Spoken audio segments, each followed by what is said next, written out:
Hey guys, welcome back to another video. So guys, if you're here and you have not subscribed, kindly click that subscription button, like the video, share, comment. Don't forget to turn your notification bell so that every time I post a video, you will be the first person to be notified. So guys, today we are talking about TB, and we are going to look at why TB is common in some countries and who is at risk of getting TB, or how common is tuberculosis in the society. TB is one of the conditions that World Health Organization is trying to deal with, is trying to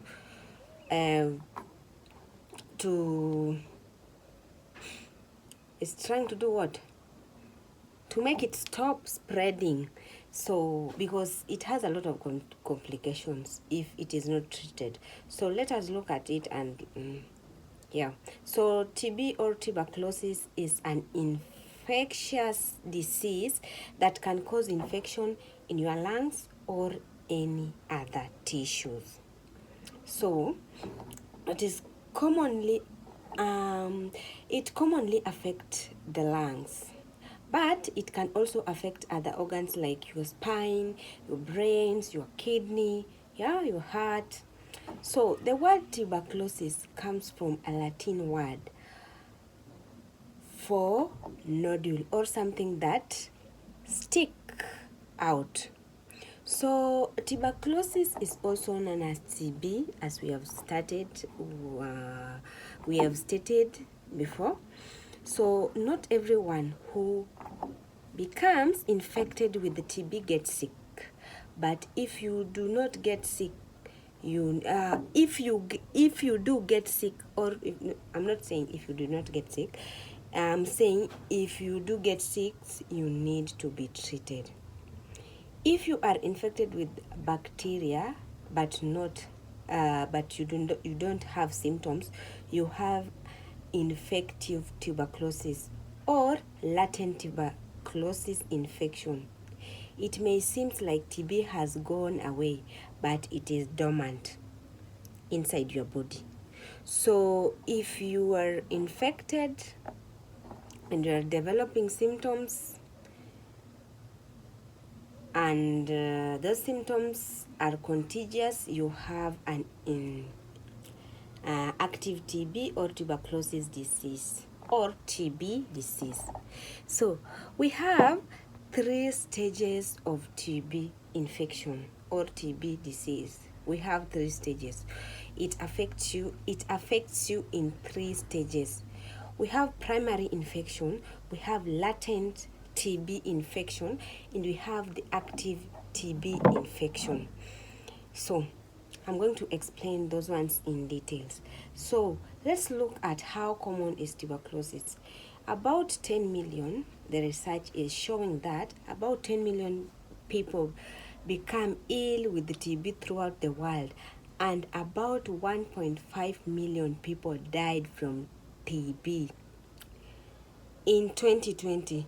So TB was once the leading cause of death in the United States, but the number of causes fell rapidly in the 1940s and 1950s after the researchers found the treatment. TB has the treatment, so if you are infected, you should go and get treated, because if you don't get treated, you will spread the infection and you will become complicated, or you will get complication, and even treating TB sometimes may get difficult.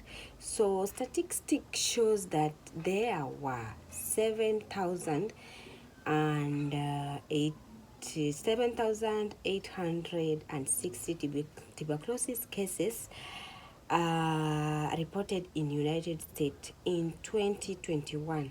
So the national incident rate is about 2.4 cases per 100 people. So I know you are asking yourself, are there different kinds of tuberculosis? In addition of active TB or inactive TB, you might hear about different kind of TB, including most common pulmonary tuberculosis, but the bacteria can also affect other parts of your body besides the lungs, causing extrapulmonary tuberculosis. So you might also hear about systemic miliary tuberculosis, which can spread throughout your body and cause a lot of complications, and they can cause meningitis or this systemic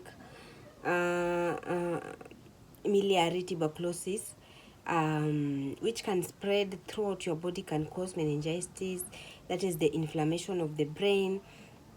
It can cause port disease, also called spinal cord tuberculosis, or TB, or tuberculosis, spondylitis. Also, it can cause Addison disease, and a condition that affects the adrenal gland. Also, it can cause hepatitis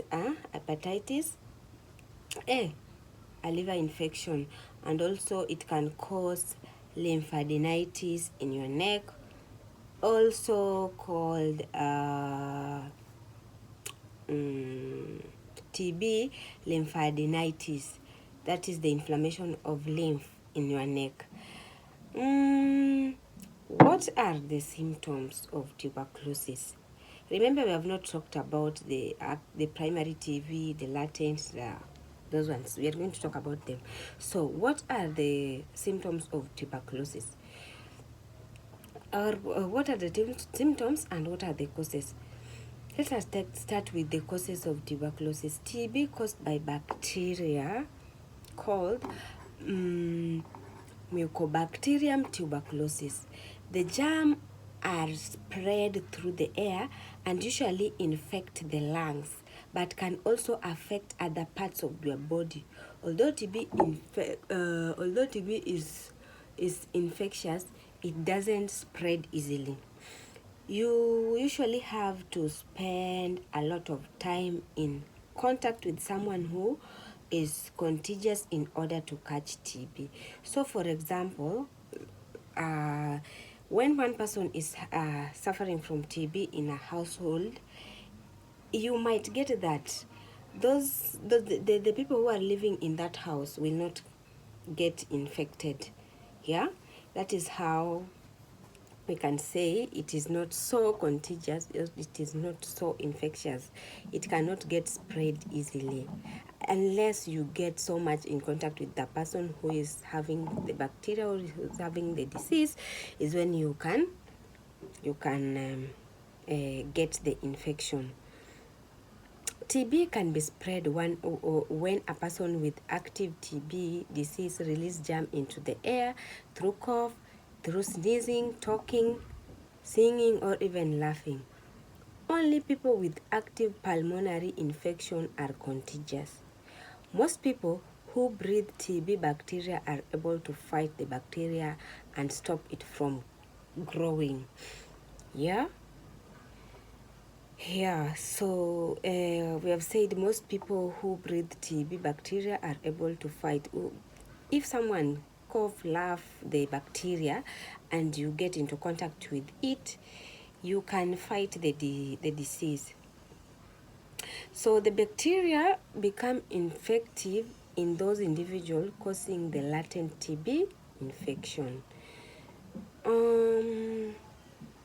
As many as 13 million people in the US have latent TB. Although the bacteria are inactive, they still remain alive in the body and can become active later.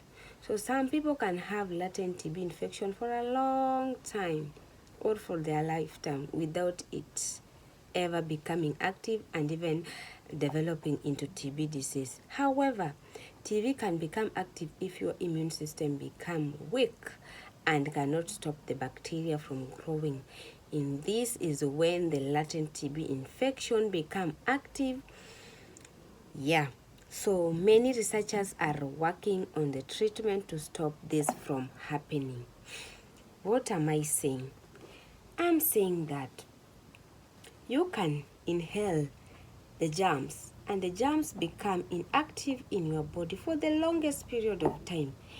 And for example, when you get some conditions that lower in your immunity, like if you become HIV positive, if you get diabetes mellitus, these conditions that lower your immunity, you can be predisposed, or the condition can predispose you to getting TB. You will get TB easily compared to someone who is normal, who has the immunity, whose immunity is strong to fight the disease. Yeah. So we are saying the researchers are trying to stop that from happening. So another important thing that you should know is about the signs and symptoms of TB, because each and every time we are interacting with people who are having TB, whether in the hospital, whether in our community, whether in our homes, so we are interacting with those who are affected with the TB. So you should know signs and symptoms, and even you can diagnose at home and get the person to the hospital so that they get treatment. Yeah. So those with active TB, remember we said we have primary TB, we have latent and the active one. So those with the active TB can show any of the following that I'm going to list. They can show bad cough lasting for more than 2 weeks. You cough more than 2 weeks, and it is a bad cough. Pain in the chest, cough, even blood or sputum, mucus. Fatigue or weakness, loss of appetite, loss of weight. You can have chills, you can have fever, you can have night sweat.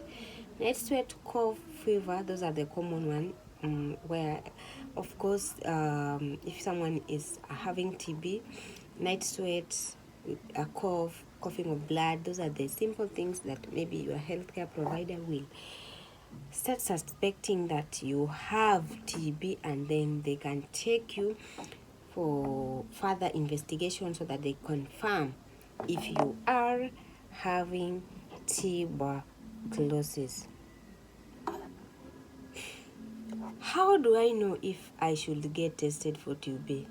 You should know the signs and symptoms. Yeah, you should know the signs and symptoms. We have stated them: the chills, the cough of blood, the chest pain, the fevers, the night sweat, the unpredictable weight loss. Yeah, those are the things you should know. So that you go get checked and then you get treatment. TB, if treated at the right time, it cannot cause any complication and you cannot spread it. Yeah, that is the good thing with TB. Others who are at risk for TB include people with immature or impaired immune system, such as babies and children. That is why they usually say that if you get a baby less than 5 years, you should not be looking at their mouth, kissing them. You can spread infection, yeah? You can spread TB because sometimes, your immunity is strong and the immunity of the babies are not strong. So you can spread the infection, yeah? You can spread the infection. So if you get into contact with someone who is having a small baby less than 5 years, stop kissing those small innocent babies because you can spread TB. Yeah, and those people who are having the conditions that lower immunity, like HIV, they are also people who are at risk of getting TB. People with kidney disease, DM, and any other chronic illness are also at risk of getting TB. People who have received organ transplant, for example, kidney transplant, are at risk. People who are being treated with chemotherapy, for those people who are suffering from cancer, God forbid, and may God heal them, they can also get TB easily. Yeah. Management of TB depends with where you are. TB infection and disease is treated with the following drugs. I'm not stating them here so that you can go and prescribe for yourself. If you suspect that you're having TB, kindly go to the hospital. You get tested first. You get a correct diagnosis before they start giving you all this drug. Yeah, isoniazid, rifampicin, ethambutol, pyrazinamide, and rifampicin. Those are some of the drugs that are being used to treat TB. You must take all of the medication your provider prescribe. If, for example, you have been diagnosed with TB, kindly make sure that you take your drugs, because you can build the resistance. You can become resistant to those drugs, and treating TB will become difficult for you as a specific person or for an individual. So make sure you take those medication as they have been prescribed. You will have to take this medication for a long period of time, sometimes up to 9 months. So some forms of TB have become resistant to medication, so it is very important and likely that your provider will use more than one drug to treat TB. So it is very important to finish your entire prescription so that you avoid complication and even resistance. What are the complications that might come, or what are the side effects of treatment that might arise? Some people have side effects from the drugs they use to treat TB, and these may include skin rashes and other reactions. Nausea, stomach upset, itchy skin, yellow skin or jaundice, dark urine are some of the common complications, side effects, not even complications, some of the small side effects that can that might arise. How soon after starting treatment for active TB will I feel better? I know that one is also another question that you might be asking yourself. It will be probably take weeks before you start having more energy and fewer days with symptoms. Yeah. However, it will take a longer than that to complete your treatment. You will need to take your medication for at least 6 to 9 months so that you can feel better. Prevention of TB. Prevention is better than cure. So I'm going to talk about prevention. How can someone prevent TB? Yeah? How can someone prevent contracting TB?